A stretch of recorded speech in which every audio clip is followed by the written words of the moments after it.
Hello, and aren't we thankful to have the end of the freezing week? Oh my goodness, I didn't realise my cold could be cold. It was absolutely chapping out there, but you know what? It's over, it's gone, and we're back to the good old British wet weather, which we know and love, and at least it's not freezing.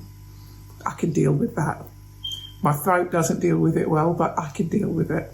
So forgive me for the croaky voice today. I'd like to discuss children's mental health in the UK English legal system again, because the pandemic has actually brought up so many issues that we could continue this for a while. In particular, I'd like to pick up on the way that targets are generated in the system, the targets that students are taught to over the year, each year, and the ones that students are often made to feel like they're failing because of every year if they're not hitting that target. Let me explain. The targets are generated based on their outcomes at the end of Key Stage 2.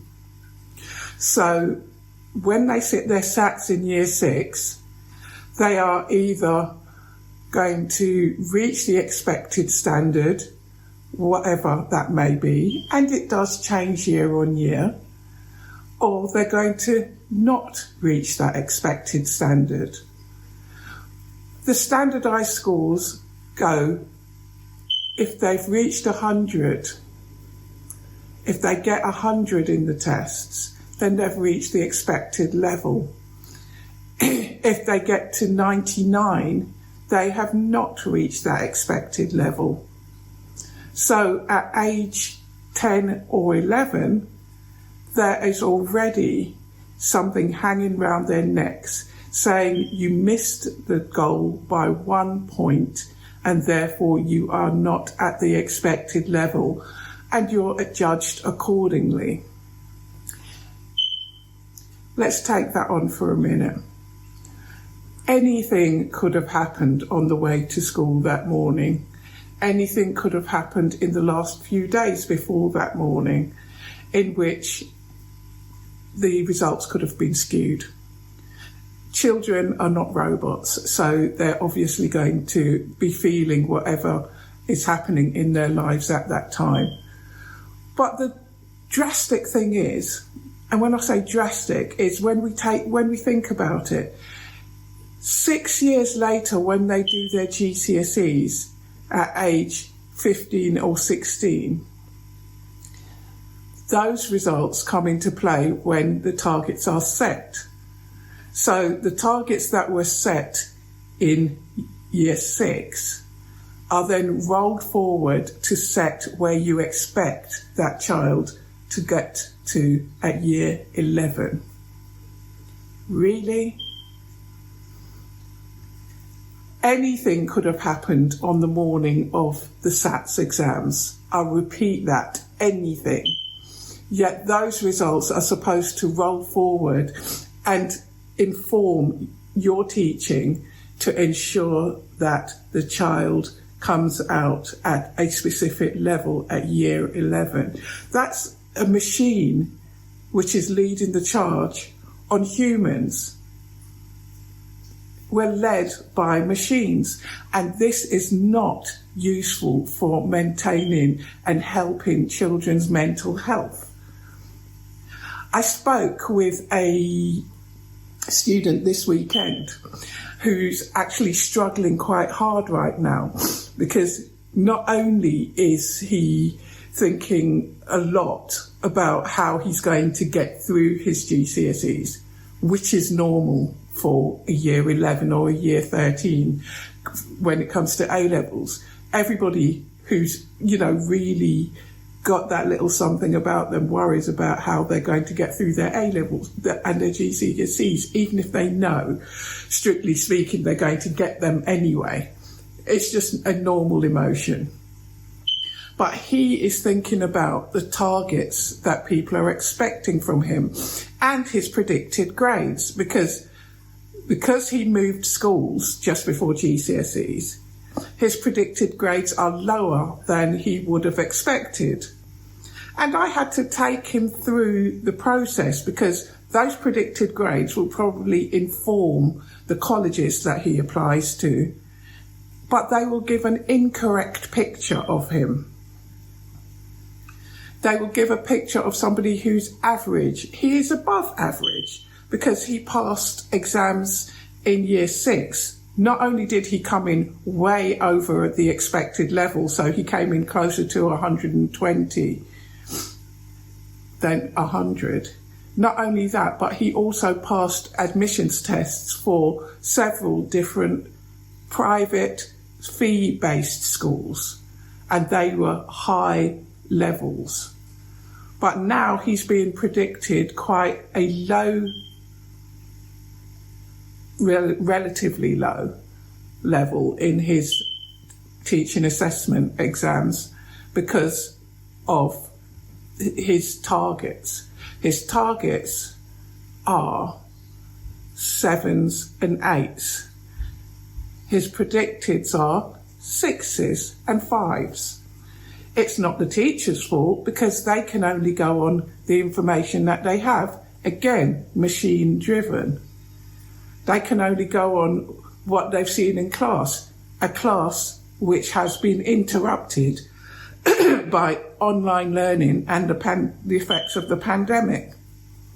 But still, we stick rigidly to this system in which the results he achieved at year 6 suggest that he should be achieving far more in year 11. The machine says he should be a high achiever. The pandemic has said something completely different. But this is something to really consider quite carefully when thinking about whether the system should continue. In year 6, nobody knew there was going to be a pandemic. When he was in year 6, nobody knew that, which is fair enough. But there is a pandemic, so why are we still trying to labour the same old system? And for future years, the lesson is there. What they've done in year 6 should bear no resemblance to the teenager they become in year 11. This only puts additional pressure on them, and if anything, it doesn't lead them to a position where they try and hit the target. It leads them to a position where they question whether or not they're capable of doing it. This is just additional stress. I spent over an hour trying to have him understand that this is not a reflection of him and his abilities. I'm going to have to call him every day this week to ensure that he understands this is not a reflection of his abilities. The fact that his predicteds are quite low in relation to what he can do are not his fault. Nothing he can do will have changed that. The pandemic doesn't care about him. Okay? The pandemic cares about itself. It's up to him to show himself some love and care. Now, we've talked through the system and how it generates those targets. And we've talked through the predicteds and how these are based on what the teacher has evidence of. Okay? Now, we're talking about, in particular, one subject, a subject which he picked up last September when he changed schools, which is usually taught in 2 years. But to make up for the first year, he was handed a booklet which nobody has actually gone back to him and checked whether or not he understood the booklet, given him feedback on the booklet, told him how to use the booklet. Exam technique is a very important thing, and it comes down to more than just knowledge. It's really important that people understand it's more than just reading a booklet. knowledge marks count for perhaps 30% of the mark. Technique and the skills of analysis, timing, looking at consequences, being able to make judgments, all of these things count for more of the marks than knowledge. So why would that happen? Why would a teacher do that? I don't understand that. He should be on exam technique by now. He should be actually looking at past papers and finding out how well he can answer a question. So I had to advise him to use past papers, mark schemes and examiners' reports. The past paper to get used to what the question is actually asking him. It's important as a first step to know what you're trying to answer. The mark scheme to look at typical marks and are you actually hitting the correct points? Again, it goes back to if you understand what the question's asking you, you've got more chance of hitting the correct points. And finally, examiners' reports. As examiners, when we've marked a scheme, then we write a report to say what was done well, what could have been done differently, where misconceptions occurred. We do all of this to inform future years when they're using the papers, and they are in the public domain, so they're there to be used. I really don't understand why this child was just given a booklet to make up a year's learning. But please, don't get me wrong. I understand and I explained to him that teachers are under an immense amount of pressure right now with the extra work that has to be carried out to maintain this position. So I do understand why it could have been done.